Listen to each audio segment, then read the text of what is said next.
Nouveau projet vidéo avec les équipes de Colliers France qui sont spécialisées dans l'immobilier d'entreprise. La mission, réaliser 7 interviews de différents professionnels. On a fait un repérage quelques temps auparavant et on a ciblé 4 lieux spécifiques dans les locaux pour pouvoir réaliser ces prises de vue. Concernant la prise de vue plus précisément, c'est une prise de vue avec double caméra, donc un plan large et un plan plus rapproché. Pour la caméra principale, donc on dira caméra A, c'est le Canon R7 avec un 18-35, comme ça j'ai mon plan large. Et la caméra B, le plan plus rapproché, un Canon R50V avec un 45 mm qui équivaut à peu près à un 72 mm sur APS-C. Les locaux de Colliers sont vraiment superbes.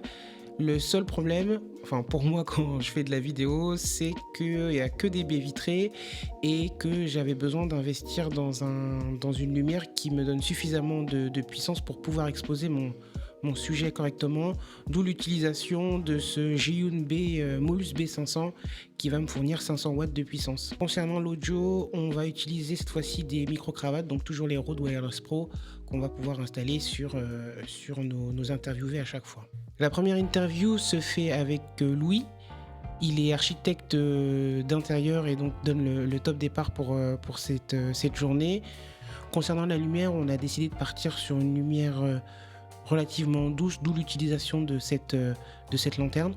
Je m'assure toujours d'avoir, après avoir installé le micro sur la personne qui est interviewée, d'avoir toujours un casque pour pouvoir monitorer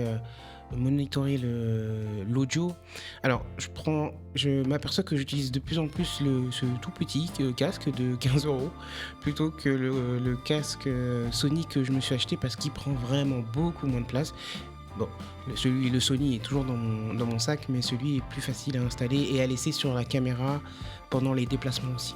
Comme Louis a pris ses notes, je lui demande de faire une petite révision avant de commencer. Moi, ça me permet de pouvoir caler le cadrage, de caler la lumière. Là, j'utilise l'application pour le Zhiyun qui me permet de contrôler la lumière à distance et de pouvoir caler mon exposition avant de commencer. Une fois mes réglages faits, il y a Lisa qui est la chargée de marketing et qui est la personne qui me permet de réaliser ces vidéos, se joint à moi pour être l'interlocuteur de ses collègues, pour qu'ils aient une personne avec qui échanger pendant que je me concentre sur l'aspect technique. C'est très important de pouvoir instaurer un climat de confiance. C'est un exercice qui est vraiment pas simple. Donc Lisa et moi, vraiment, au-delà de l'aspect technique, il faut absolument qu'on puisse mettre les gens en confiance pour qu'ils puissent s'exprimer et être le plus à l'aise possible. Comme je vous l'expliquais dans le début de cette vidéo, j'utilise 2 caméras. Donc là, j'installe le plan rapproché qui va me permettre ensuite en post-traitement de pouvoir jongler entre le plan large et le plan rapproché pour un petit peu plus de dynamisme. Ce qui est bien aussi, c'est que ça permet aux interviewés d'avoir un petit peu plus de marge, dans le sens où on peut, à la post-production, on peut justement passer d'un cadrage à l'autre si, par exemple, il peut y avoir quelques erreurs lors de leur réponse. Les 2 caméras sont installées, on peut commencer à enregistrer.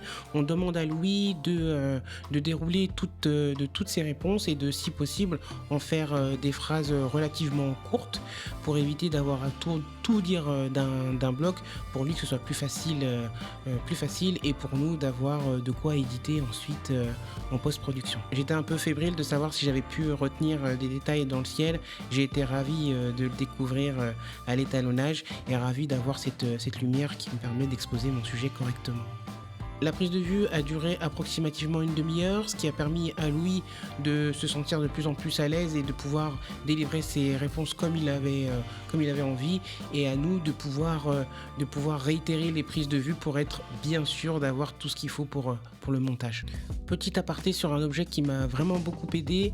Ce jour-là, il fait assez chaud dans les locaux, entre 25 et 27 degrés selon les pièces. J'étais contente d'avoir ces petits ventilateurs pour mettre sur les appareils. On poursuit les prises de vue dans d'autres endroits de l'établissement.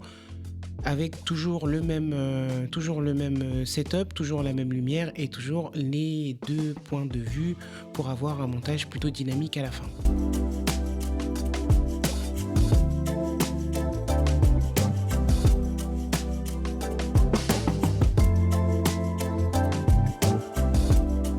Avec Lisa, même si on avait plutôt sécurisé des plans à l'intérieur, on s'était laissé l'espoir de faire quelques plans à l'extérieur. Ce qui est super, c'est qu'il fait vraiment très beau et que on va pouvoir réaliser ces prises de vue dehors sur la terrasse, et que à cette période de la journée, la terrasse, il y a la moitié qui est complètement dans l'ombre, ce qui va me permettre de pouvoir éclairer mon sujet correctement, bien entendu en utilisant la lumière de 500 watts au plus près du sujet. Je vous laisse avec les plans réalisés en extérieur. Voilà pour ce récent projet avec les équipes de Colliers qui, même si ça fait un peu cliché, mais c'est tellement vrai, m'a permis de sortir de ma zone de confort, et je me suis vraiment éclaté à les réaliser. Un tout grand merci à tous ceux qui sont passés dans mon objectif. Merci bien sûr à Lisa et à Jérôme qui est le graphiste senior. On se voit à la prochaine. Bye.